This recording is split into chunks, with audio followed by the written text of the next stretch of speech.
Hello everyone and welcome to the Bearded Geeks, the weekly grab bag of topics covering movies, comics, video games and TV. My name is Jags, I am the Beard Master, and with me today, the marvellous Patrick Brown. Mate. G'day, mate. G'day. Patrick's brought some fancy, honeycomb whiskey. Yeah. And we're drinking it straight, but we've got half glasses, not Yeah. not a finger of whiskey. We've got there's about 3.5 fingers of whiskey in this glass, but Yeah. I'm not complaining. I figured, we've got to last the whole show. Let's not have to worry about pouring a new glass.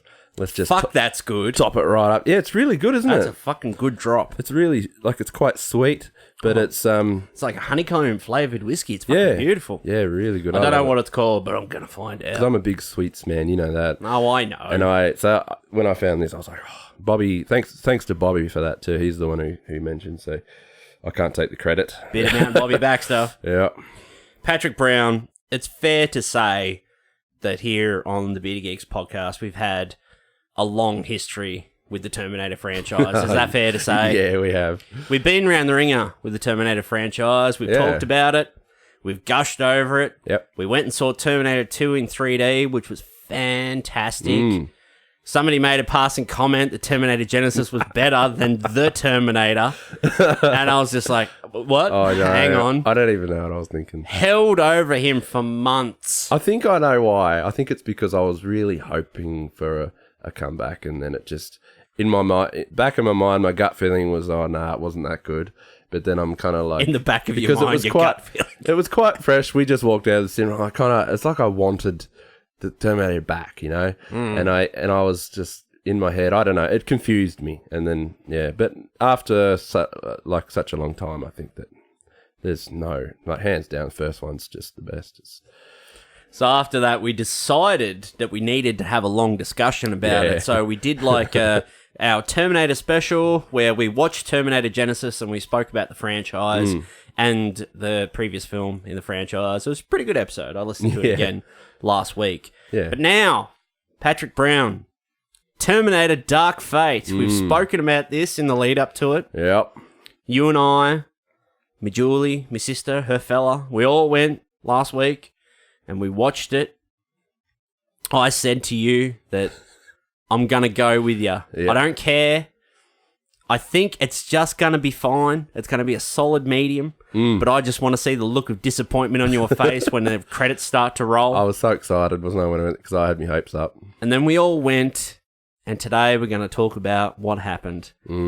Patrick Brown, what was your anticipation for Terminator Dark Fate? What were you expecting? What did you want out of this film? Because the plan for this is that from Terminator 2, the consecutive films after, so Terminator 3, Rise of the Machines, Salvation, and Terminator Genesis are all going to be ignored, and Terminator Dark Fate is going to be a direct sequel to Terminator 2. So it's essentially Terminator 3.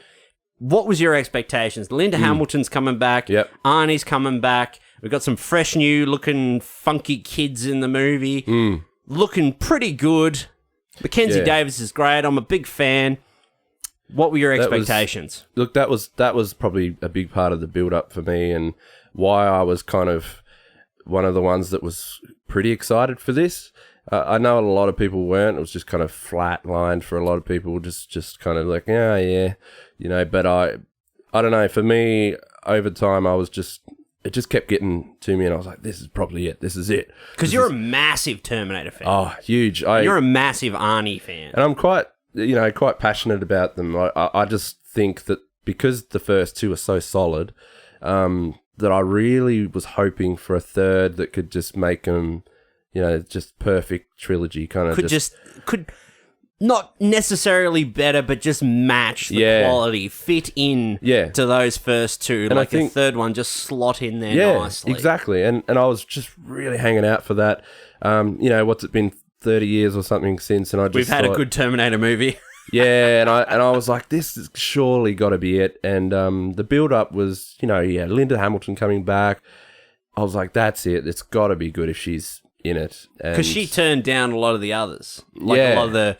Terminator 3 in there, she didn't want to come back. I don't know if they were chasing her for the other two, but she didn't want to come back. And because since she is like the main thing that holds the first two together, she's the core part of the story. And I thought, well, this has got to be it. This is the big one. So I really did have my hopes high. I know you did. I know you did. But to be honest, from what I saw on the trailer, I saw just the first trailer. I ignored everything else. I didn't want to spoil it for myself, so I didn't see any TV spots or anything. I just avoided it all. So I only saw the first, but from that first one, I did kind of get a little gut feeling of just kind of like, I hope it's good, but from what I'm seeing, it didn't really wow me yet. Looks a bit too Hollywood. Something about it, yeah, like... Especially like the plane scene, the mid-air plane scene. I was like, I don't think I saw that in the first trailer. I can't remember. So anyway, I was pretty amped up when we went in. I know you were. Yeah. I know you were. Yeah. I just had to be there for you. Yeah, I know. Hold your hand afterwards and say, it's going to be all right, mate. It'll be all right. I remember you guys were pretty you didn't really... I mean, you guys were pretty right, I'll be honest, but you didn't really have what I much said of was, look, it's not going to be better than any of the other movies that have been out before. If anything, it's going to be fine. It'll be okay. It'll be a decent action movie. Because that's one thing that I, and I'm pretty sure yourself, wanted from the Terminator franchise again, because Terminator 1 and Terminator 2, when those movies come out, we were kids, man. We've talked about this before many, many times. Terminator 2, I saw it when I was 7 years old. Some of it scared me. It felt like a little bit above like my grasp, out of my age bracket. You know, some of the T-1000 stuff, especially like the knife through the mouth and the milk carton and stuff. And I was like, oh, this is a bit intense for me. Should I be watching this? I'm 7 years old. What the fuck? But they're kind of scary. Those Terminator films, those first two, they're kind of scary. Yeah, they're like, kind of scary movies. They lean into the horror genre. Relentless. Those first two Terminators, they barely speak. They're just relentless killing machines. Yeah. And then pretty much from then on, the Terminator franchise pretty much got rid of some of that more intense, scary aspect and just kind of went straight up action. Completely. Like, we've gone through this before in other podcasts. Like how I used to say, like in Terminator 3, Arnie, he turned bad for a minute, but all he did was pick up John Connor and throw him across the room. And if that was a proper Terminator movie, that he would have just broke him in half right then and there, you know? Yep. Yeah. That wasn't, you know, they definitely went and they softer.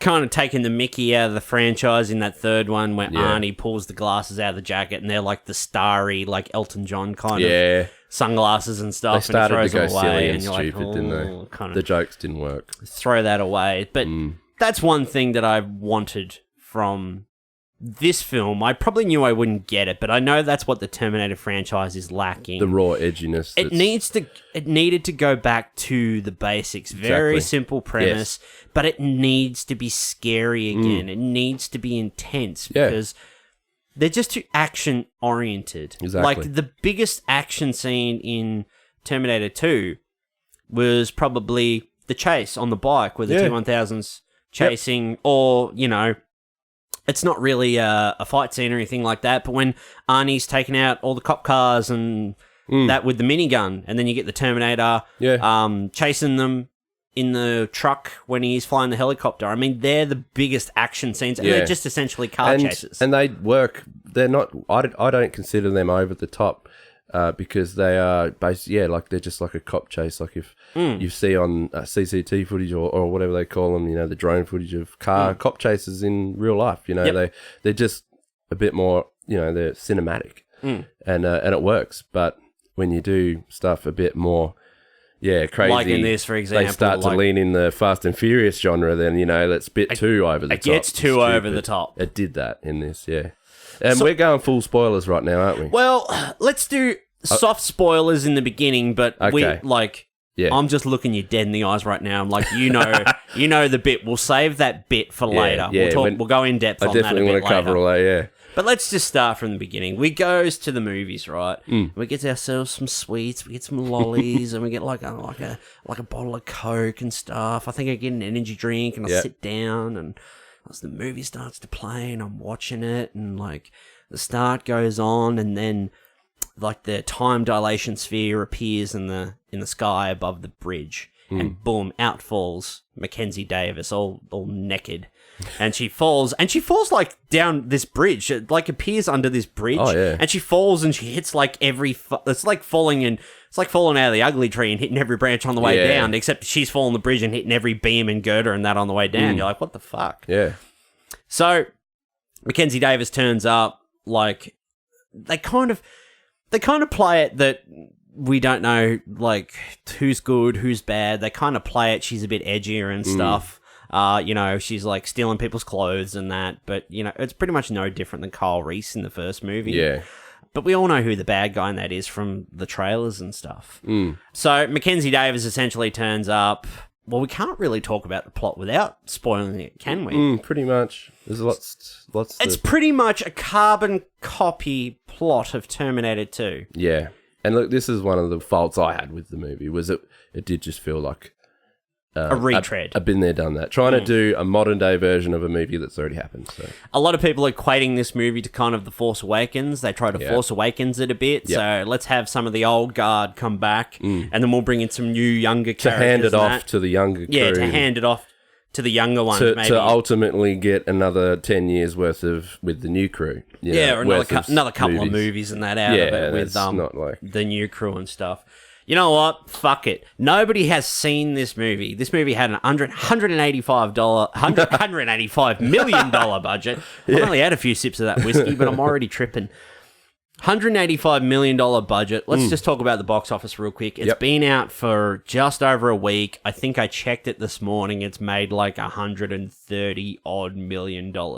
Fair to say, it's tanked. Yeah. The movie's tanked. It's bombed. I think it's only done slightly better than Terminator Genesis. But I think it's also safe to say that the Terminator franchise is kind of dead right now. I don't think they're going to make any more, will they? But the thing is, like, after that, nobody really cares about the Terminator franchise anymore, except for us. Except for us people. Yeah, I know. Us people. Except for we people who were there essentially from the beginning. Yeah. So when the last good Terminator movies came out, when we saw them when we were kids, like, I work with young people and stuff. I work with like 18-year-olds and that. And if they went and saw this without seeing any other Terminator movies, God, I'd feel bad. Yeah. I would feel bad for them. But eventually they'd go and see those good Terminator movies and they'd be like, oh, what the fuck? This is way better. Yeah. But there's probably a chance that never happening. So I think all the people who actually cared went and saw the movie.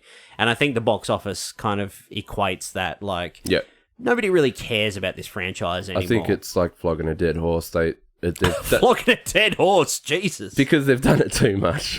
You know what I mean? Too many beatdowns. From 3 to Salvation to Genesis, it's like failure after failure. And then it's just people are kind of sick of it, I think. And that's why the numbers are down. They're just like, they're fed up with it a bit, I think. Well, instead of talking about the plot, let's just talk about some of the characters and then we'll come back to the plot beats and the big spoiler. Yep. So, essentially, Mackenzie Davis, her character Grace, she fights for the Resistance in the future. She comes back. She is saved from the newest Terminator, which is the model is the Rev 9, which I think is a biblical thing for Revelation 9. I don't know what Revelation 9 is. If someone knows, feel free to DM me and tell me what it is. Rev 9's pretty cool. I like Gabriel Luna. I like him in other things I've seen him in. I like the design of the kind of the endoskeleton Terminator and that. Not so much kind of the T-1000-y liquid aspect. They're like, oh, let's just change it from silver to black. Dude. Yeah. And that's what'll make it slightly different. Sarah Connor comes back, saves them from the Rev 9. They run off. They're pretty much on the run because Sarah Connor is getting these text messages. So she's been hunting Terminators. Fuck, spoilers. She's been hunting Terminators for like the last decade. Yeah. So she's been getting like these text messages with coordinates, time, place, all that. And she rocks up like fully armed and Terminators coming back in time. And she's taking them out. Can I ask you a quick question about that? Yeah, ask me a question. What? So she took down Skynet already. Well, they did in T2. So how... T2 is intact. So how are there more Terminators coming back? Are they from... We'll get to that. Yeah. But I don't think they ever actually refer to them as Terminators. Like, the previous franchise characters who are in this movie refer to them as Terminators, but no one from the future actually calls them Terminators. They're just slapping that label on them, even though they're something different, but still the same, which is weird. Anyway, so she's getting these messages and that, and she's been killing Terminators for the last decade, right? So eventually, one thing leads to another. Spoilers, obviously. Like, you're not going to watch it. If you've seen it, you've seen it. And if you're not going to watch it, you're not going to watch it. So they find out about the halfway mark in the movie that the person who's been sending her these text messages, because what actually happens, right, we're going to the start of the movie.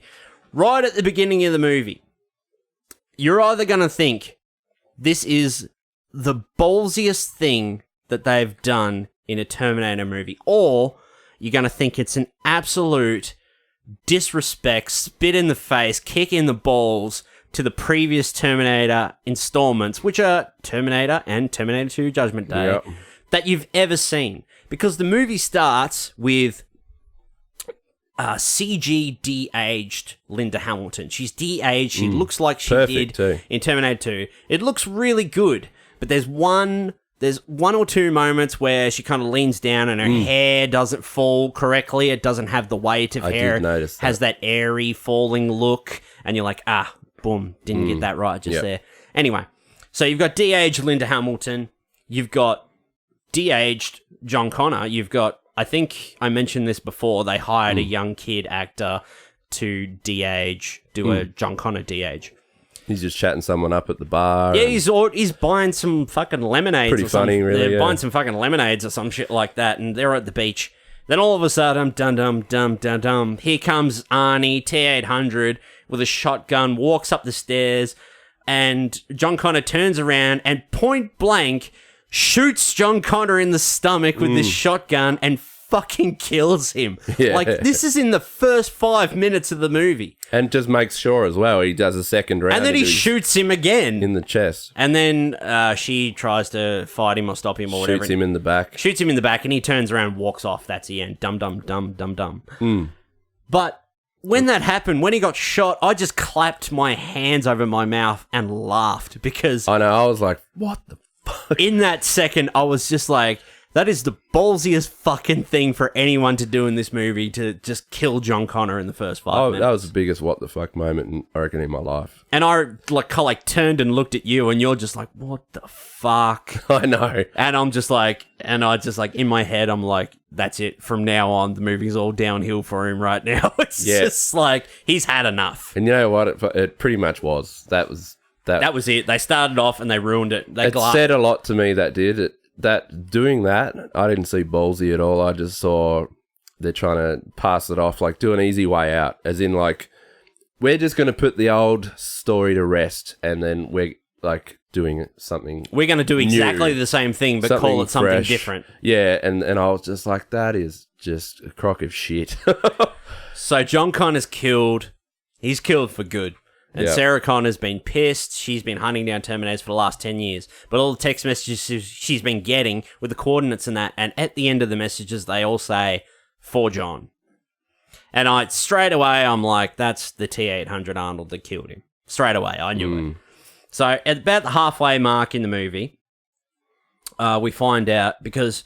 Well, now that I've talked about John, I can talk about... Fuck, I'm all over the show. I'm rusty.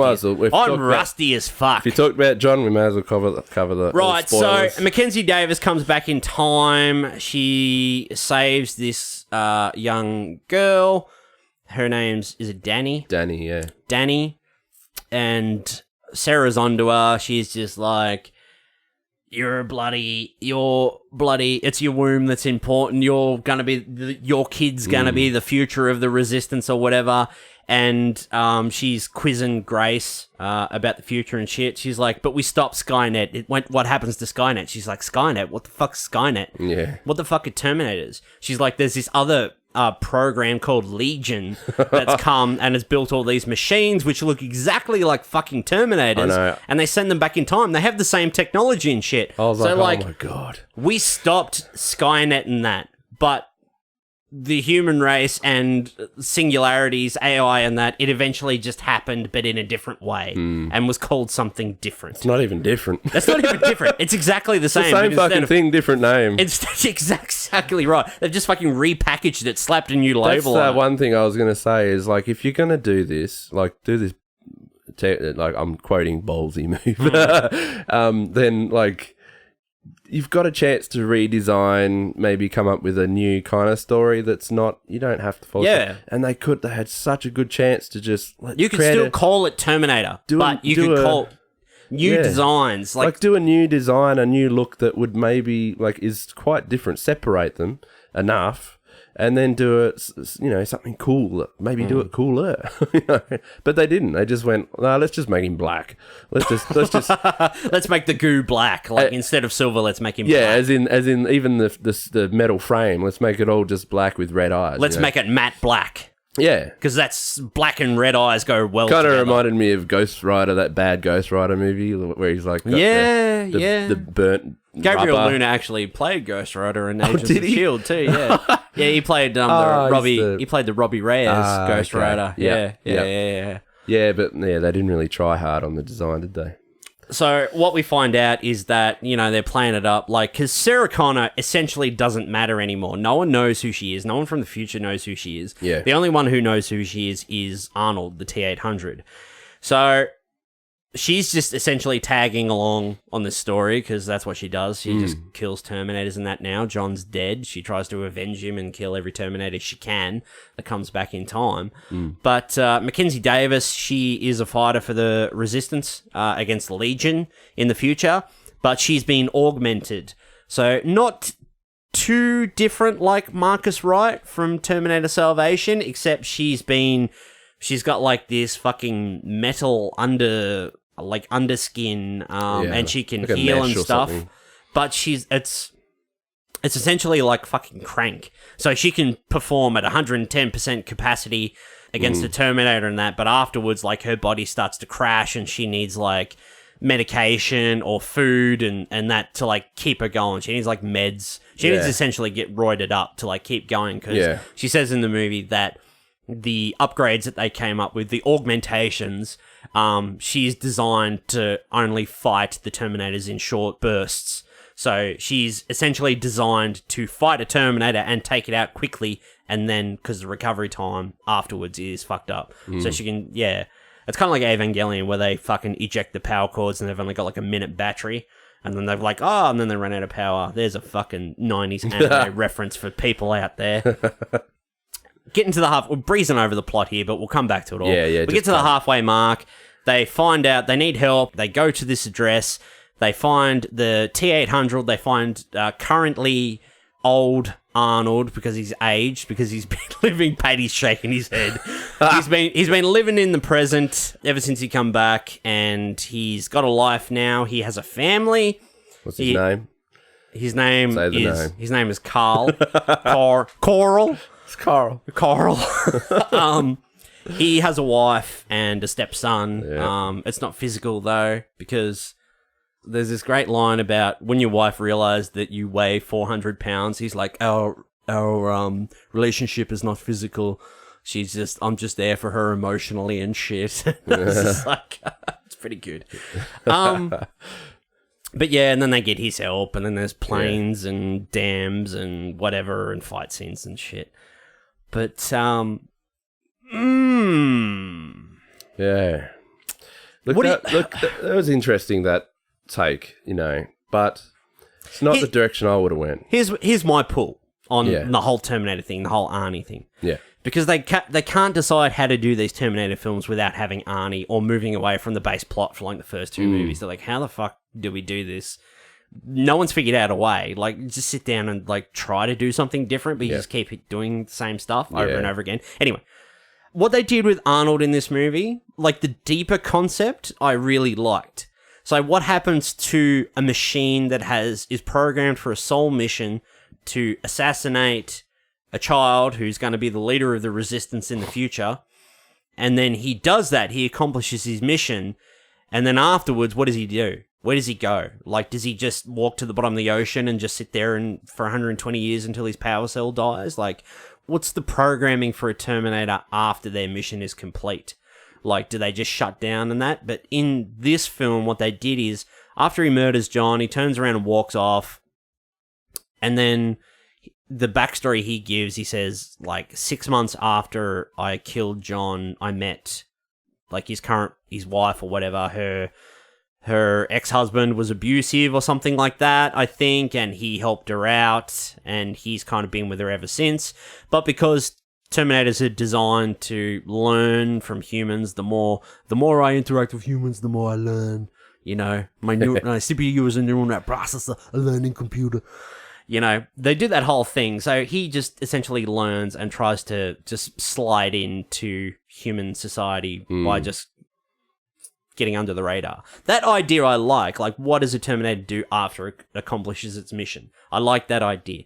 What they did with it, it kind of worked and didn't work for me. Like, I didn't like the idea that, you know, he kind of had a wife and stuff. If the Terminator just kind of, like, tried to live off the grid and, you know, try to do good in roundabout ways, which kind of he does by texting Sarah, giving her the locations of the Terminators. But how does he know the Terminators, like, where they're going to come from? If they've stopped that future and he's from a future that no longer exists, how does he still know about this new future? Because he did say, he's like, I calculated there was a 77% chance that some other program there would be a machine uprising in another roundabout sort of way. But I don't understand how he would know exactly where these Terminators are going to come from back in time. Yeah. Anyway. Go ahead. I was going to say something, but I forgot. Go ahead. I was just going to say what I thought of that whole Arnold thing, how they handled him. Like, Carl, who has his own drapes service, he installs drapes. See, look, I did find it interesting, and I'll just start with, from the get, like, with the whole John kind of thing, I didn't let that kind of make, like, you know, obviously I was disappointed the way the story was going, but I wasn't going to let that take over my... But you were open to the rest of the movie. I was like, okay, right, they've done that, yes. But... I was like, look, I'll be open. I'm gonna see if you can, you know, still give me a good story. Give me something what off the back of that. Like there's got to be a reason. This. I tried to trust. I was like, okay, I'm going to trust what you've done there. Oh, okay, You've decided to do that. You think it's a good idea. Now I want to see how you justify it. And I tried to open myself. Okay, I've got to keep an open mind, and I just tried to enjoy the movie. Let the movie wash over you. So I did let that happen. And when it came so with my input on the Arnold thing, right, I did find that interesting, that story. But then I thought about it more, and I was like, no, that's not what a Terminator would do. You got to think of it this way. It's pretty much when he killed John, right? You see the T-800 there, and he's just shot him with a shotgun. That one. It's basically the same one from the first movie, right? Think of it that's... and the way they justify another Arnold being back in time after Terminator 2, there's this one throwaway line where he says, Skynet sent multiple Terminators back. Not just the Terminator, not just the T-1000. Yeah. And I was just like, why didn't they just send more T-1000s? I'm like, that's right, because in Terminator 2, here's an advanced prototype, so they don't have any more. So, okay, they would justify by sending more Terminators back. Yeah. Okay. Please continue. Sorry. Yeah, no, you're right. So the one that killed John at the start, right? Think of Carl.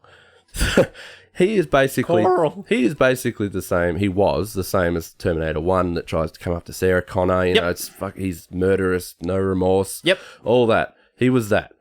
How the fuck does that... Think of that Terminator from Terminator 1 being the family man. Like, I don't think that fits. I just don't get it, and I don't think that was the right direction to go.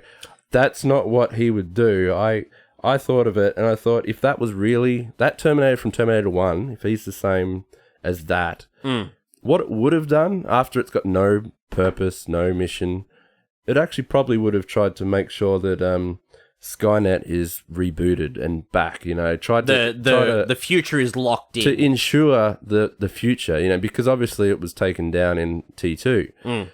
It's probably all it would have done. It's got its own chip in its head, you know, and it's got it's got everything it needs in its body to ensure that. It wouldn't just stop and be like, You know, and then start to get a conscience and then say to Sarah Connor, my bad, I'm sorry I killed your son. I feel bad, I murdered and get your like kid. a conscience and shit. I don't buy that. And I was just like, nah. Yeah, in saying that, like, I understand what you're saying, but Terminator 1 happened, Arnie was the bad guy. Terminator 2 happens, nobody knew, assumed he was the bad guy. Turns out he's actually the good guy in the movie. Terminator 2 was such an incredible film, and still is, and it was such an amazing experience at the time that indelibly after that, when they got to Terminator 3, Arnie's the good guy again. And then all we ever want is for Arnie to be the good guy. I know. And because for you and I, like people our age, the first Terminator movie I saw was T2. It wasn't until I was a little bit older where I consciously wanted to go back and watch the first Terminator because I'd never seen it. I didn't even know what really happened. I didn't know it was mainly just focused on another guy. Like, I had no idea who Kyle Reese was until I went back and watched the first Terminator. Yeah. But ever since then, Arnie's got to be the good guy. And so when we have a new Terminator movie, how are we going to make Arnie the good guy? Yeah. Fair enough, he comes back and he murders John Connor, all right. And the idea of him growing a conscience, I think they justify that by tying in that he has that he's just helped this woman and she had a son and stuff, and then he essentially moves into that family dynamic. And in him I didn't get being around humans, learning, having a family of his own now, technically like having a son or a stepson and that, he's able to put himself into Sarah Connor's shoes, feel guilty. But this is it. With the whole, they try to mimic human behavior and take that. That's more of a. I've always taken that on as it's more of a trick or a talent that they use. It's an infiltration technique to get their prey. It's kind of like when a deer hunter is coming after deer. They use deer calls and shit like that. It's just blinds, a trick. ghillie suits, camouflage. It's just a trick for the hunt. It's just to lure the other person in, and that's how I've always taken it. I knew that they wanted. You've been watching too much Meat Eater. yeah. But I knew that that's what they're trying to push it further and be like, oh, what if that takes over his whole thing? No, I don't find that interesting. I don't want them to turn into a human. I want them to be still a fucking Terminator. I don't want them to turn into just another human and then have a conscience and stuff. That's not interesting. Arnie's gotta be the good guy. And this is what I was also going to say. Like, why? That's where they could have really flipped this on its head and made it different from Genesis. They should have. I think I messaged this to you before we saw the movie, and I said what I would really like to see is another Arnold, where Arnold is actually the serious enemy. He is the bad Terminator right through the movie, and he's the one hunting and trying to kill, them again and John Connor or whatever. And do a big movie where he's actually back to T1 again. It's like turn it full circle, bring it back to T1 and have him a big threat. And that would be really interesting, I think. But in saying that, we've already had it. If they did that, we would have just been saying, "Oh, it's T1 all over." Not that exact story. I know what you're saying. But if they did something like that and mix it up with whatever they wanted, the biggest thing, like one of the biggest things holding this movie back, is Arnold. Yeah, because in finding a way to bring Arnold back, to fit him into this film, to make him a good guy, he's the one holding the franchise back. So they could have just done like a soft reboot. Like, this is a soft reboot or whatever, but they could have just done a brand new soft reboot of the Terminator franchise. Tried to do something different, called it Terminator, but let's try and do something different. We don't need Arnold. We can be respectful of what's come before. We can still have T-800s, but we don't need to have Arnold. We don't need to have Sarah Connor. We don't need to have John Connor. Let's try and do something completely new. Let's have new characters. Their main problem is they've left it too long and all the failures and stuff. But the main problem is, yes, they've left it too long and everyone's grown too old. But, it is possible. They could have made this good, because think of like Logan, old man Wolverine, that if they went and kept it grounded and definitely R-rated and a little bit more of a serious, just keep it grounded, don't go too far-fetched. Logan was one of the best movies, and he's like the old, he's a badass as an old Wolverine. And well, this is the thing. Like, Terminator Dark Fate in the US is an R-rated film, but it doesn't feel like it. It still feels tame. Yeah. The only thing that makes it R-rated is that Sarah Connor says fuck about 15 or 17 times during the whole movie. Like, every second sentence has fuck in it, you know? That was another thing I wanted to talk about was Sarah Connor, right? She did a great job. Linda Hamilton did do a great job. She was good, movie, but she felt useless. She felt superfluous. Yes. She felt tacked on. It felt exactly like that whole, I get what they're talking about with the Star Wars thing. They're just bringing the old people back to pass it on to a new generation. And that's what it felt like, because she was in the background and Arnold was just in the background while the three new ones are up front. The young guard was in. And they're the main ones fighting all the Terminator off. The new fresh Terminator. Yeah. But what I was going to say about Linda Hamilton was, yeah, she was really good, but I felt that she didn't feel the same as she was in T2. She didn't act... She was a little bit too confident, like too cool, kind of trying to pull off a too cool kind of thing, or too confident, and it was a bit cocky. She felt a bit more edgier in this one. Like, she felt like... she felt like a mother who had lost a son, and she, in a lot of ways, she doesn't give a fuck anymore. Yeah.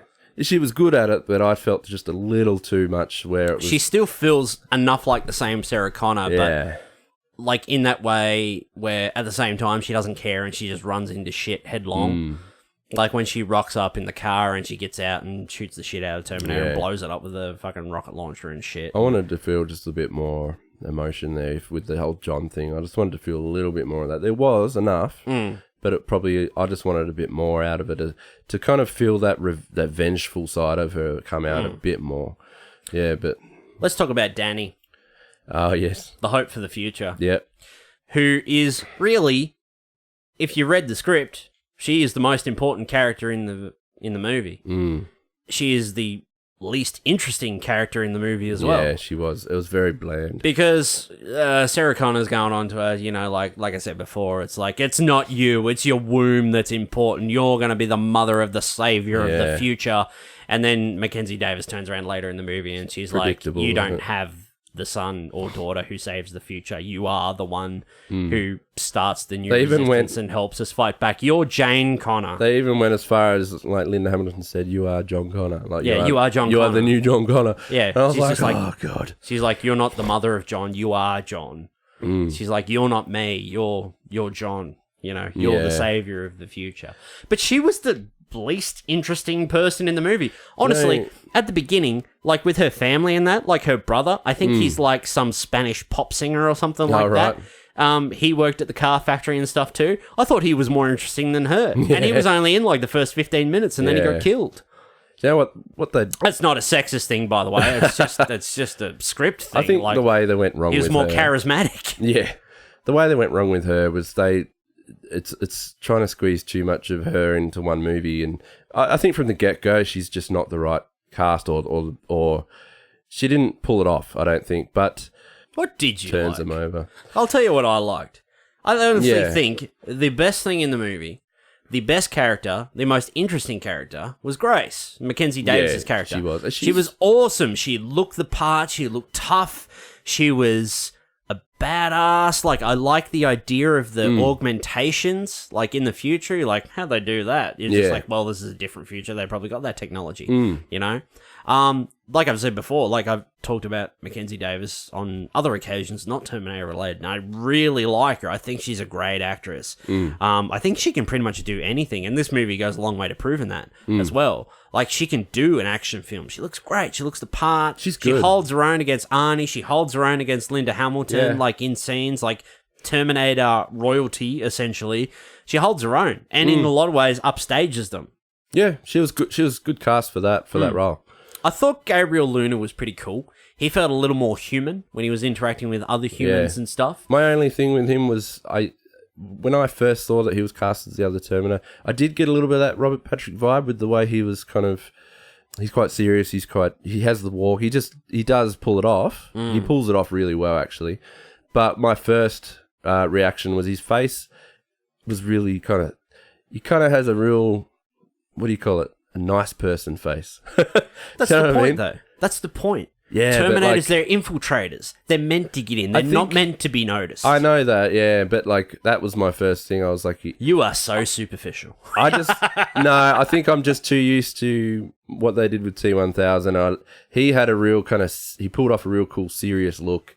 I don't know, and it pulled off this kind of sadistic kind of look as well. Like when he's trying to, it's almost like he's trying to study these human characters as well, and he's trying to do the thing with the spike to Sarah Connor, and he's kind of fascinated by like what would this do if it goes in your eye and stuff. You can kind of see his brain working. He's like always calculating. Yeah, he's calculating. He's just like watching and he's. It's almost like torturing an animal too. He's kind of like has a bit more of a sadistic side to him. Where this guy, he was really good at it too. He did have that, and he was actually really hardcore. Fuck, you come out with some perlers like sometimes. Like that was good. Like it's like he's torturing an animal. Like fuck, that was good. That's good, Paul. Fuck, you're good. That's what it felt like with him. But I didn't get that kind of. I think that was too action packed. You didn't get a sense of that with this new one. Speaking of action packed, you know what I mean? The scene getting toward the end of the movie where they end up like on the the C-37 carrier, the plane or whatever. Too much. Then the fucking Rev 9 turns up in another plane, and they end up crashing into each other, and the planes are falling out of the sky, and him and Arnie are having like a zero-G fight in the back of the plane, and then they're like, get in the Humvee, it's rigged for a parachute drop. I know. And then they parachute out of this Humvee on top of like the Hoover Dam, and then it's like smashing and hanging over the top, and there's water and shit, and they're like, underwater. Quick, we gotta get out. And then there's a big underwater fight. Then there's an underwater fight. You're like, what the fuck? Two Terminators what fighting is underwater. this? What is this movie? It was way too Remember much. in Terminator movies, like, where they would just chase them? Like, they would have an injured leg and they'd be trying to run and they'd just be being chased by stop motion. I know. Machine. I wanted it to be more simple. That's what I want. I want tense. I want focused. I want scary. But I don't get it. That's where they went down. They just took it way too far. It's almost like the whole Fast and Furious stuff or whatever has just taken effect on this. And they're like, we're going to do something crazy like that, you know. It's like, no, you need to keep this more. That if they want to make a good movie, a good Terminator one, like pay attention to the first two and just keep it a bit more serious and more to the horror side of things, more to the stalker side of things. Just keep it more suspenseful and like that. But they just were like, let's just go crazy action, balls to the wall kind of stuff. I'm going to bottom line this before I even finish the show. Yeah. Terminator Dark Fate is a competently made action movie. But it's a terrible Terminator movie. Yes. Look, I was going to say this as well. I'm probably giving it a lot of hate personally from me, but I don't actually... The way I would put it right is if I never saw any other Terminator movies and I wasn't such a big fan, I would have actually probably given this a good 8 out of 10. If I was just a fresh guy who just went in, wanted to watch a good movie, I would have actually loved this because it is a really good movie. It's action packed. It's an interesting story. It's good right through. It's actually a really good watch for the last half hour. But it doesn't work as a sequel to T2. For the last half hour, what you've heard from us is you've been hearing from Terminator fans for the last half hour. Yes. But for me personally, when I watched it, I was like, it finished, and I turned to you, and I was like, that was pretty good. I liked it. I'd probably give it like a 3 out of 5, you know. I said to you, and then I realized afterwards, I'm like, that is the 3rd best Terminator movie. And what faint fucking praise is that? I mean, Jesus. Yeah. Honestly, I was thinking about it now, and I think kind of this is kind of neck and neck with Terminator Salvation with me now for like the 3rd spot. That's neither here nor there. I haven't finished talking yet. Yeah. Now, talking about Terminator movies being scary, Terminator's being relentless, Terminator's not speaking, Robert Patrick super focused, intense, coming after people. It's a very simple movie. Like, the biggest action scenes in it is there's a car chase, or at the end they're being chased by a helicopter in a car, and they're like the biggest action scenes in the movie. But in this, ever since the Terminator franchise has become more action sci-fi, they've kind of... I was thinking about this, and they've kind of like Star Wars prequeled it. And let me explain. When you watch the original Star Wars films, when they have lightsaber fights, they're just like sword fights. They're bang, slice this thing, bang. But when you go to the prequels, it's much more, the lightsaber duels are much more acrobatic. They're more like dances. There's lots of flourishes. There's lots of pointless flourishes. Spinning lightsabers around your fucking back and stuff. And like, what are you doing? Like, what are you even doing? What's with all these flourishes? It doesn't make sense, does it? Just kill them. Yeah. In the last couple of Terminator movies, there's been a lot of that. Yeah. Think back to Genesis where they have the flashback scene in the 80s, and then the T-1000 shows up when Kyle Reese is there. And he does like the liquid arms, but then he flicks his arm up in the air and a piece of him comes off and turns into a spear, flips in the air and comes down and he catches it and then throws it. Oh, yeah. And I'm just like... He could have just... What the fuck? Vaulted one towards him straight, like from a distance. Like you literally could have just went and threw one at him. That ability. Like, I think that's where a lot of Terminator films have gone wrong. Yes. Like in this one as well. Like there's the Rev 9 and it's quite a different Terminator because I mean in Terminator 3 we had the TX, the Terminatrix, and she was a machine underneath but she was like liquid metal on the outside, like T-1000 over top of T-800 essentially. But in this it's the same sort of thing, but the T-1000 section, the liquid part, can separate from the endoskeleton. Yeah. So they can operate independently, so there's two of them. Smart idea, in a way. Interesting concept, in a lot of ways. Yeah, interesting concept, yeah. But the problem is there's still too much jumping. There's too much... flourishes. There's almost like too Hulk much jumps, you know. It looked like Marvel. Like they're trying to take off in the helicopter at the end, and he's walking to them at pace, and they're starting to take off, and then he starts to run and does this massive like Superman leap toward the helicopter. Too much. And I'm like, I don't. I know. I didn't like that. And at the start, exactly what you. It's too actiony. Exactly what you were saying. I didn't think of it before, but you had a really good point. It almost is like a big choreographed dance, like when this Terminator is coming at him, he's flipping around with his blades and Mackenzie Davis is trying to fight him off. It was very, I kind of do miss when he's just Terminators are always just matter of fact. You know, they've got one sole mission and they're going to do the absolute best they can to accomplish that mission. And when you there's no flourishes. You gotta... Imagine Robert Patrick in like... the hallway scene, like in Terminator 2, where John's running away out the back of the arcade, and there's the guy there with the clipboard and the Pepsi and shit, and then Arnold comes down and he pulls the shotgun out of the box of roses, and then instead of the T-1000 pulling out his gun, he makes like a liquid metal arm, throws a spear up in the air, grabs it, and then goes to throw it to John Connor. Yeah. I know. Can you imagine that? Like, the Terminator's just very matter of fact. Like, just... whatever, like at the beginning of the movie, the T-800 that murders John Connor is very matter of fact. He walks up the stairs, shoots him in the guts, shoots him again for good measure to make sure he's dead, and then when he turns around and walks away, he drops his shotgun because he no longer needs it and just walks off. Exactly. You got to think of the Terminator as a hitman, and he's going to try his best way to get his target, and but they're just like, we're just going to throw him right in the action. Let's just throw him gun-ho into the middle of it, and bam, he's spotted. He's already, and then he can't get to him because someone's trying to fire. That's always happening, whereas if you look at T1 and that, he gets so close, he's more stealthy, and that's what keeps the suspense. He just kills people, matter of factly. But and in it's this creepy one, as well. Like, they get caught by the border security. Yeah. And he's going through, and all these border security guards are running at him, and he's just killing them one after the other. Like, there's CCTV and shit. They're going to see. People are going to know. They're going to look into this. Yeah. It's not... You're meant to be an infiltrator. It's like in... And, yes, you have a mission to accomplish, but technically you still... You know what I was wondering? Why didn't Skynet, or Legion for that matter, ever create suicide Terminators? So instead of coming back to assassinate and hunt down and kill them with a spiky finger or a gunshot or something like that, why didn't they just create suicide Terminators that they have an internal battery that lasts 120 years? Can't they just catch them or get close enough? They've got them cornered and just self-destruct. Yeah. Why didn't they ever create like a suicide Terminator? Yeah, I know. That's like, I was just thinking of before, like the Infiltrator kind of Terminator, like in T1, and he goes to the phone book and they keep it real simple. He's just looking in the phone book for names, and he decides to kill every Sarah Connor that's on the list.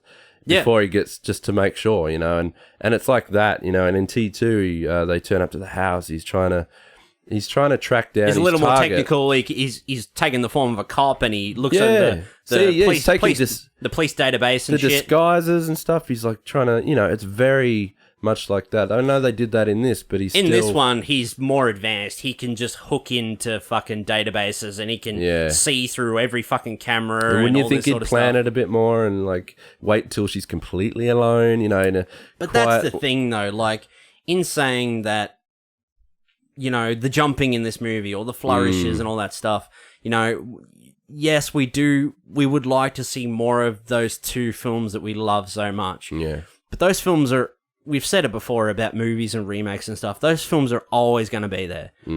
Both of those movies are fucking essentially nearly timeless. Yeah. You can go back and watch them, whatever, and they're still great every fucking time you watch them. But to keep doing these Terminator movies, to look back and go, filmmakers say, they've already done that, so we have to try and do something different, but similar enough. So they do different things, which we end up not liking because we want it to be the same. And like, you and me, we're the hardest people to fucking please. But then at the same time, we're really not. Like, we want something different, we want something original, but then at the same time, we have no fucking idea what we want. Look, the way I see it, this is what I was trying to mention. What stuffed them up was the fact that there have been so many failures in the before.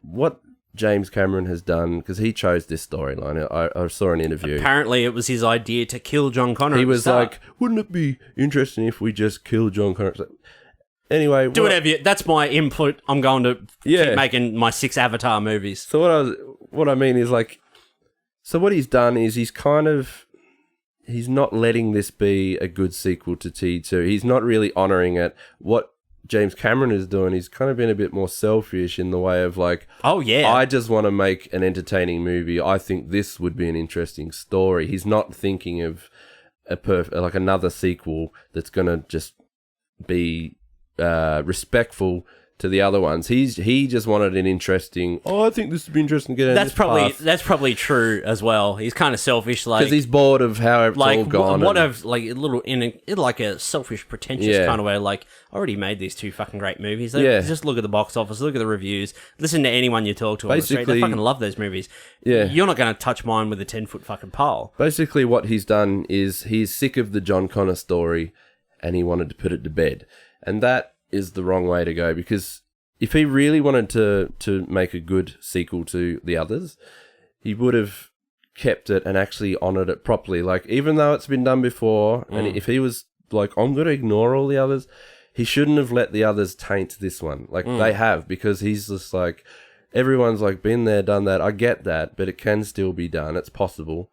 But they were just like, you know, screw it. We're going to introduce, you know, all these new characters that no one, you know, really expects, and it's hard to get onto new characters that are just thrown at you like that, and you kind of get that feeling that they are just trying to throw a new generation, and it's kind of thrown in your face. It's not what we really wanted. Let me throw this at you. Yeah. All right. Have a go at this. So, James Cameron and Tim Miller, their idea is to do like they did with Halloween. Let's forget about all the sequels, and we'll just make the next movie a direct sequel to the last good one. Yeah. Terminator 2. So, in doing that, consciously making the decision, like, this is essentially Terminator 3. Okay, this is a continuation of the previous 2 Terminator films. Can you imagine sitting down and having a triple feature, watching the Terminator, what happens to Sarah Connor, the T-800 being sent back in time, hunting her down, trying to kill her, everything she goes through. She spends one night with Kyle Reese, they fall in love, he ends up becoming the father to the savior of the future, John Connor. Yep. All we hear about all that movie is John Connor. Exactly. John Connor's my best friend, he sent me back in time, he gave me this photo of you. It's supposed to flow through a third movie and see what happens to John Connor. We get to the second movie. Is a continuation. We see John Connor now as a boy, the burden of the future that he's been has been dumped on his shoulders since he was born. Everything his mother's told him. All the blokes she's shacked up with. Anyone to learn anything that John could learn that could help him be the leader of the future. And it's developing a great character. Against Skynet. Yeah. Everything that happens in those movies, the themes, the decisions, the stories. What happens to Sarah Connor? Her transformation in the first movie from... helpless young girl who can't defend herself. She's on the run. She's terrified. She's frightened. This guy just happens to come back to protect her. They fall in love. Her transformation in the second movie into a warrior herself, unhinged, hunted by the police, locked up in a mental asylum. At the halfway point in the movie, her essentially becoming a Terminator herself when she decides to kill Miles Dyson. Everything that happens to John, the T-800 that's been reprogrammed, sent back in time, him being the father figure that he never really had, but is the machine from the future that he's going to eventually fight against, the program that created this machine that's the closest thing that he'll ever have to a real father. Everything they go through, him sacrificing himself at the end because... I know now why you cry, but it's something that I can never do. To stop this future from happening, I also have to die. I cannot self-terminate. You have to lull me into the molten steel. Doing that, finishing those two movies, and then putting in Terminator Dark Fate, and in the first 5 minutes... I know. That character that you've heard about, the last nearly 3.5 hours, 4 hours... is murdered in the first 5 minutes. It's fucked. And this is exactly what I mean. Like, that's how I felt. They don't flow. If you get to 3, you're like, oh. It's like this amazing roller coaster ride you go on, and then the end of Terminator 2. All for nothing. It's like when you finish a roller coaster and you come around the last corner and you're coasting back up and the roller coaster's slowing down, and then you get to the next movie, but you realise that there's a big blowout in the roller coaster and you just go straight off the edge. All that stops. All that character development is dead and gone. Is thrown out the window. Nothing. It's almost like the first 2 are nothing because we're going to just throw another one in called Legion now. And we want to be loyal to the first one. We want to make a sequel to the last good Terminator movie. And then everything in the character you've been through and listened about for the last 4 hours, they just murder him in the first 5 minutes. One thing I was going to say, I forgot to mention, with Sarah Connor in this, that's the one feeling I got with her was... she kind of means nothing now. Like, everything that happened with her... I got that too. It was like, I kind of feel like all that was nothing now. She's still the badass. It's all with her. Yeah. She is still the person. But everything she's gone through, I thought her story is just dead. But now she's fighting... She's still fighting for a future that technically doesn't exist anymore. Yeah. It's never going to happen.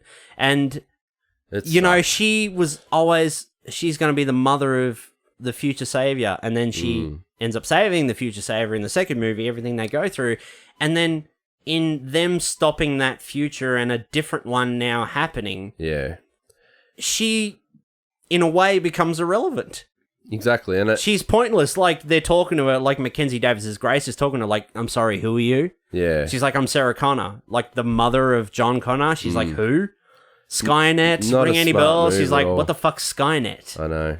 But she's still there. She still plays a pivotal role. This is what I felt from the get-go. I was just really... that's why I was so shattered. When that first thing happened with John Connor, bam, I was like... Spit in the face of the previous 2 Terminators. It felt like a big fuck you to big the other lurgy right in the eyeball. And it's like, let's just put you all to bed. You're done. I don't want to touch that anymore. And he just wanted a new story, and it didn't work. I don't think so. I know a lot of people really like the new movie, but... I did like it. I thought it was a competent... action movie, but I thought it was a pretty piss poor Terminator. I don't include it with the other 2. I don't. Oh, he's dirt. That's it. He's done. There's only 2. There's only 2 for me. But that's the thing. They should have stopped years ago. They should have. Like, they just kept trying. Here's the thing. I really like Salvation in a lot of ways. There are a few things I don't like in it. I'm not a big fan of the motorcycle Terminators and shit. They just kind of feel... It almost... I know it's not, but it almost feels like it's a toy gimmick to sell toys. Yeah. Kind of. I like so many things in that. I like how Terminator 3 happened. Terminator Salvation is still essentially a sequel to Terminator 3 because they still have the same characters that were in Terminator 3, but they're like, okay, instead of doing a present day one, we're just going to go carry off the last one and we're going to jump 10 or 15 years into the future, or 10 years in the future, whatever it is.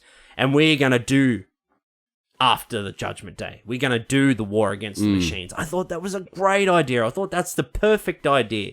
Yeah, sure, it didn't work completely, but there's still a lot of stuff in that movie that I really fucking like. Yeah. And there's some stuff in there that I really don't like. Yeah. But honestly, I think that movie is good in a lot of ways. It's got a lot of great ideas, but then it's got a lot of bad shit in it too. Same with Dark Fate. I feel like Dark Fate's a competently made action movie, but it's a pretty shit Terminator movie. Yeah. But it's still pretty good.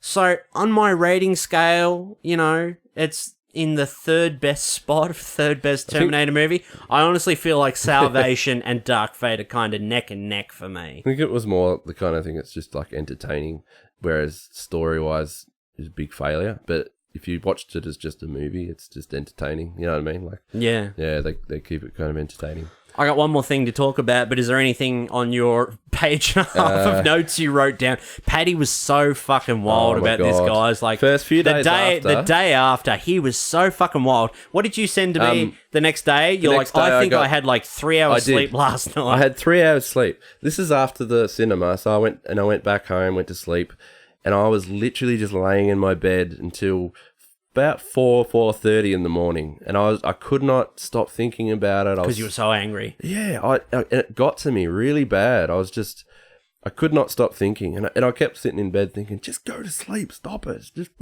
But yeah, it got to me really bad, and passionate Patrick Brown. I wrote down 2 pages of notes. And what have you got there, mate? What have you got that we didn't hit? Look, because I got one more thing I want to talk about, but then I'll just want to. I've gone through most of it, really. You know, the way they've made it too Hollywood. The underwater on the plane and all that. Oh, yeah. We went through all that. The way I didn't believe Arnie being the Terminator as a family man, I didn't believe that. Although I did really, I think one of my favourite scenes in the movie was where he has the line about the drapes. Yeah, he's telling her about hanging the drapes. He's like, this guy wanted to hang drapes in a kid's room and that, but he just wanted like plain grey. And he's like, this is a little 10-year-old girl's room. He's like, you need spots, you need stripes, you need rainbows. He's like, don't do it. I was trying to tell him. See, I laughed at that. I thought that was really good. See, even though I don't believe that kind of Terminator would exist, I still found that very entertaining. The way they did it, and that joke hit perfectly. I thought it was good because he was just talking. It wasn't just like fed to you. It was like it felt natural. What else did I have here? Legion. At least it wasn't an app. Yes, exactly. Yeah, that was bad, wasn't it? In Genesis. We should do a Dark Fate commentary. How about we talk about the design of what the design was? This new Terminator, like, you know, he's half T-1000, half T-800. You know, I kind of liked how he could separate into 2, but then I also thought, that's, you know, going to make a bit too much. I really liked the physical design of the endoskeleton. I liked how he didn't have like a dome skull head. Yeah. It was kind of like the top part was missing. It kind of had like the forehead and that, and then it was kind of hollowed out, and it kind of just went down to kind of the back of the skull. You know, there was no top dome or anything. I liked how kind of the rib section was kind of like one kind of matte blackish kind of piece.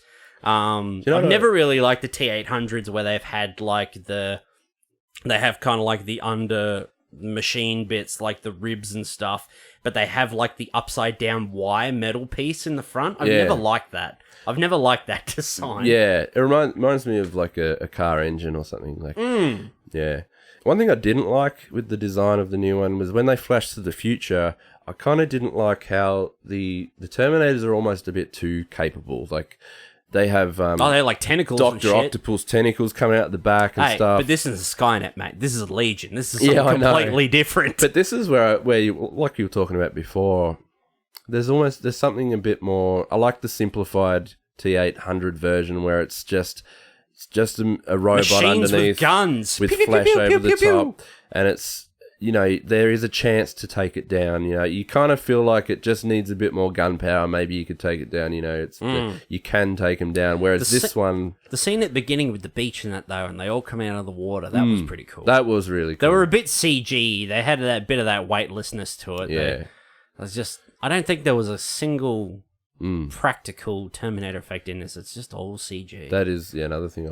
I don't know where the money went, because $185 million, that's a lot of money, but I don't know where that money went. Do you know but the CG, like for the Terminator and that, is pretty good. The de-aging is pretty good, but some of the hair just kind of has like that Aquaman, like their underwater look, like it has the where it kind of looks like it's moving underwater, like it kind of has a weightlessness to it that doesn't look real. I've got an idea for you. All right, hit me. If they ever did want to bring Terminator back, right? Let's say 5-10 years. Oh, they'll pass. try. They'll try. Do you know how one way I think they could be very successful in bringing it back? Here we go. Look at the trend lately, right? There's a little bit of a trend with like Joker, keeping things a bit more simple and serious, like realistic. Joker's treated more as like, you could match that with like Nightcrawler. It's kind of like that kind of movie, a bit more of a slow burn. It's a more of an interesting story, and it's very more focused. I think, how cool would it be to see a Terminator movie taken? T1 is almost like that.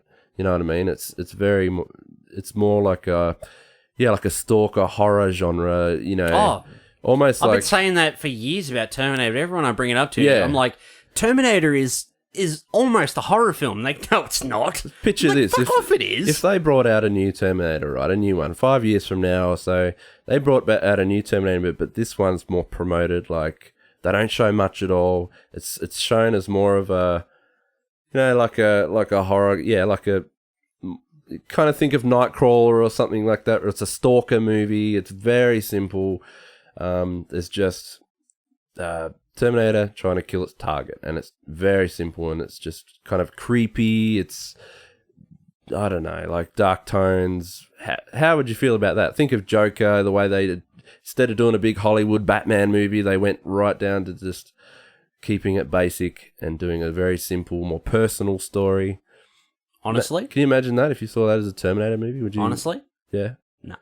You wouldn't do it? I'm done with the franchise. Oh. The franchise... But the idea of it, if the it wasn't franchise just, is dead. It needs to be put to bed. Rather than doing big blockbuster, like planes and shit like that, if they just kept it more grounded, you're not interested in that kind of thing? I don't know. Maybe. If it was good. But honestly, I texted you guys like the day before we went. And I'm like, this is the third time they've tried to kickstart a Terminator franchise. And if this doesn't work, then that's pretty much it. This has got to be the final nail in the coffin. I can see them rebooting it without any of the first cast. They'll reboot it one day, no doubt. They'll have a whole fresh cast. There'll be another one They'll sometime. But the next one will be without. It'll have to be without Arnie. Oh, it won't have anyone. It'll have to be without anyone who's remotely tied. It won't even link franchise. to any of them. It'll be a fresh reboot. It'll have to be. If they decide to do it, they'll have to cut all that dead weight because we've seen it all. There's nothing new they can do with it. They've tried and tried, and none of it's worked. And I doubt they'll touch the first one. They'll probably do their own take. They'll do a different story, maybe different thing. My bow that I'm going to put on this before I finally wrap it up, which is a bit weird to say because you put a bomb weight off my chest. You look lighter, mate. You're floating off the chair. The things I liked the most about this movie were Grace. She was awesome. Such a great character. Yeah. Cool concept, the augmentation. She could only fight for short bursts before she needed to be like refueled, recharged, or she was out. She was essentially useless if she didn't get her meds and stuff. She was dying. Yeah. And Arnie, the idea of the T-800, what happens to a Terminator after it no longer has a mission? You know, what does a Terminator do after that? What's its programming? What does Skynet put in it? What's its to be continued after it accomplishes its mission? Those were the two things that I thought were the absolute best in this movie. And they killed both those characters off. Yeah. And I'm just like, what are you doing? Yeah. Like, Linda Hamilton was good. And the girl who played Danny, I'm sorry I didn't write her name down. I've got no notes. She was the least interesting character in the movie, and it's the two of them gone and driven off in the same Jeep that she had at the end of Terminator 1. Yeah. And I'm just like, obviously you guys are trying to set up another trilogy, but the two best things about this movie, you've just gotten rid of them. Yeah. Like, Grace should have definitely lived and gone into the next movie. Especially since but I just don't she won't be see... back. No. No, because she was half human, so... But they've killed him off. I'm like, well, that's it for me. Like, if she survived, I would have been maybe a little bit more hopeful for the next movie in that. But then, I guess it's kind of almost like T1 again. I bet like you what they would Kyle have done. Reese, because, Kyle to Sarah in the first movie, they kind of have a connection, but he just falls in love with her by hearing the stories from John and seeing the photo. But John's teeing it up because he knows that he's his dad and he needs him to be in love with him or else he's not going to be fucking born. And they tried to do another spin on that with this, where in the future... older Danny saved Grace when she was a girl, raised her essentially, taught her how to fight and everything and fight back. So they already had this connection before she was sent back in time. So she's essentially been sent back in time to save her best friend, her mentor and that. And she's kind of the Kyle Reese of this movie. And she dies, and Danny, who's the Sarah Connor of the movie, goes on to the next one. So it's kind of like that kind of sad, uplifting catharsis, whatever, but... You know what my prediction is? If they were going to make a sequel to this one, I bet you what they were going to do is, because Grace died in this, I bet you they've probably already thought about it, and they're like, oh, the sequel. Ain't happening, though. I bet you that what they were going to do is try and do another T2 where Grace would be back in the next one. It's almost like Legion of trying to use her to their benefit now, and they're like going to bring her back, but she's actually a bad one through the movie. But they did that in Genesis. I know. I bet you that's what they were going to do. They did that in Genesis, and it didn't work. I bet you any money that's what they do, because they'd want to have the same cast, and I bet you she would have been a bad one. I doubt it. I doubt that completely. 100%. And I'm glad I'm not going to see it. 100%. I doubt it's not going to happen. You know what I did? I watched Dark Fate, and then the next night I watched Terminator 2, and I'm like, oh my God. This movie is so fucking good. Yeah. It's perfect. It is. It's a perfect movie. Perfect movie. It's so fucking good. Yeah. It really is. It's got some charm to it as well. Like fuck yeah. Fuck ton of charm. Think of how when Arnie first appears at the biker when he's starting to place. become a little bit more human in that as well. But when he first turns up to the biker place. Picks up the minigun and stuff, he's like, that's you. And he kind of gives him the smirk and stuff. Yeah, that's and then he's right. teaching him to high five and shit. Yeah, it's got heart to it. It's relatable. That's as well. what this movie and the previous ones have. They don't have those little human moments. No, they don't stop the movie to have. I think gung-ho they tried to in this it. one with Arnie, like he's the family man and stuff. But whether you buy into that or not, I think we're kind of a bit half and half on it. We're both half and half on it each. But yeah, it's not the first two Terminators. The second one probably more so was more of an action movie, but it was perfectly paced. And for every action scene, there were 2 or 3. There was probably double like the human moments, like the small, intimate human moments with John and the Terminator. But in this, I guess they tried to do just a tiny bit of that, but it didn't work. And that's what I think the franchise has been lacking. Perfect vision. But you look at the writers on this. There was like 7 fucking writers. How many producers? Too many fingers in the pot. It's got to be safe. It's got to appeal to the biggest audience. We'll make it R. People will still go and see it. I bet you they were kicking themselves over this one because they were like, look, Genesis was PG-13, so we got to make sure the next one's R, and then everyone will go to see it. And they're like, oh, shit. Fucking... This one, if you equate it, more people went to see this one, even though it was R-rated, and less people could see it, but more people went and saw... people could see Genesis, so but less went and saw it because they made about the same money. So... I think it would... Terminator movies should never be PG. Never. That's just not... They shouldn't be that way. Anyway. Patrick Brown, would you recommend Terminator Dark Fate?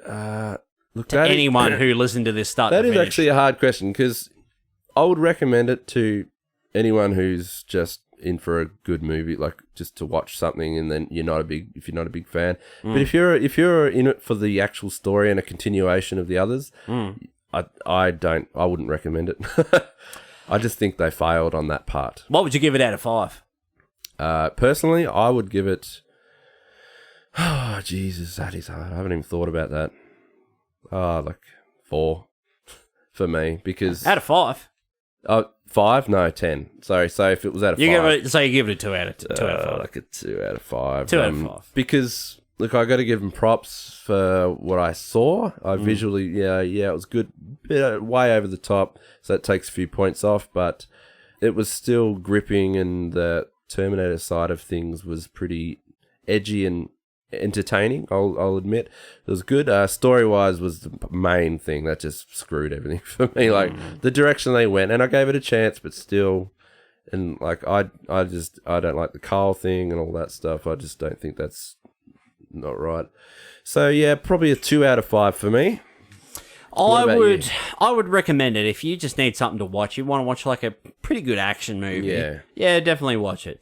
But if you want to see a good continuation to the Terminator franchise, don't bother. No. Don't bother at all. Just go back and rewatch Terminator 2 or Terminator 1. I still had a good time watching this. I liked it when it was done, even though I've sat here and complained about it as a Terminator fan for the last hour or so. I would give it borderline 3 out of 5. Oh, yeah. It's neck and neck with Salvation with me for different reasons. Although I think I like Salvation a little bit more because that feels more like a Terminator movie than this does. It's different setting and stuff. This is just a repeat. They're trying to recycle or redo what's done and call it with a different name. It just didn't.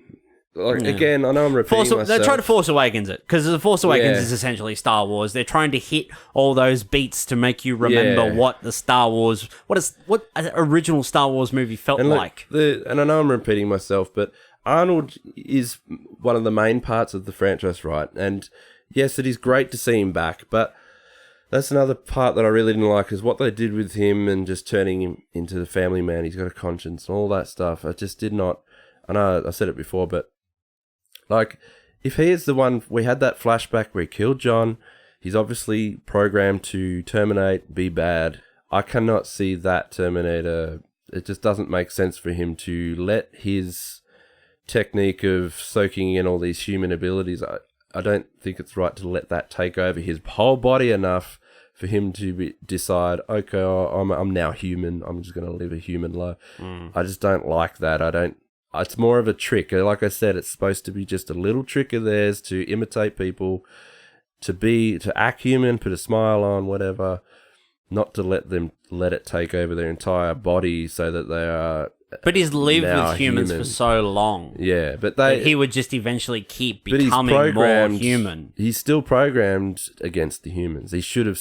There's no way. But his programming would have. We could argue about this for another 10 minutes. But why would he want to live with them? I understand what you're saying, but I disagree with it. That's me personally. Even with no purpose, though, I think he would still want to do something. Think of him like an ant hive. You've got the Queen Ant, who is Skynet. You've got all these drones. They're all T-800s. They're all Arnolds. And you send one out to do a job, and it accomplishes that job, and that's the only purpose it ever had. And when that job's over, what's that ant gonna do? You sent that ant back in time. What's that ant now gonna do? And you've decided, you've programmed it to act like other ants, to soak up what they know and act more like them. That works for a couple of days while you're on the hunt, or the couple of weeks or the couple of months you're on the hunt, but what happens after? They could have taken it in any direction. They literally could have taken the whole programming thing in any direction. We're just looking into it a bit too much. That's how I saw it. That's what I found interesting. But they literally could have taken it. Like, he could have killed John and then just shut down and fell, or just stood there and stood still like a statue for the next 100 years, Or he could have just blown himself up, or just whatever. He could have went and self-terminated, went and crushed himself or something like that. I think it was just... Arnold had to be a good guy. That's the thing. What I mean. It was Arnold just an has to be a good get guy. him into being a good guy again. Because they've already done it. They're like, well, how do we get Arnold to be a good guy? He's been sent back a good guy, and he's just happened to live through the next 30 years, like in Genesis or whatever, and he's still a good guy. So by the end of it, when he comes out the end, that's how we get old Arnold. How are we going to get Arnold to come back and be old, but be a good guy? Let's try and do something different. I would have much preferred if he was just like, when they turn up to his doorstep and he's the Arnold, I would have much preferred if he was actually just, say, the original kind of body sculpt for the Terminator. He's the guy that they used as the the basis. So he's a human. He's just a guy, and he's like Sergeant Calvin a Candy. tech guy or something like that. I would have much preferred that if that's different. You know, you could literally sit here and talk about this point for an hour. I know. You realise that, don't you? That bugged me. You've talked about this about 4 or 5 times already. The death of John Connor and the way they handled Arnold in this was just I wanted this to way. be a 45-minute show, and we've gone double that. Anyway, we'll end it. Let's wrap it up. I think I'm losing my voice. Thanks for coming, mate. Yeah, Thanks for coming and ranting about how much you hated Arnold in this movie for the last hour and 20 minutes. No, actually, I didn't hate him in it. No, the story. I liked. Look, let's be honest. I haven't covered this, but I did like seeing him back, and even though seeing him battle and get up against that was awesome. Seeing him as Terminator again, but I still don't like the story. I hated the way they went with him, but I loved seeing him in action. Like I said, I enjoyed all that. Okay, I'm going to ask you this: Are you going to get the new Terminator Resistance game that's coming out? No, I didn't even know about it until the other week. Till the other day when I was like, hey, Patty, you going to buy this? Probably won't, no. Probably won't. It'll probably dog shit. If it gets 10 out of 10, you might buy it. Oh, yeah. Thanks for coming. Yeah, thanks, mate. It's good to see you, mate. You too. We'll be back the next time there's another Terminator movie. Did you enjoy your drink? Yeah, it was fucking beautiful, mate. It's gone. You just want to leave the bottle? I'll have the rest. Yeah, it's good. Yep. Nice. That was good. I've got a load off my chest. I feel good. Yeah, right. You've been stewing on that for a week. I have. All right. Thanks, everyone, for listening. And we'll see you in the future, in the past, whenever Arnold comes back to murder us all on the very next episode of the Bearded Geeks. Hey. Dum dum dum dum dum. Oh, no. Dum dum dum dum dum. Dum dum dum dum dum.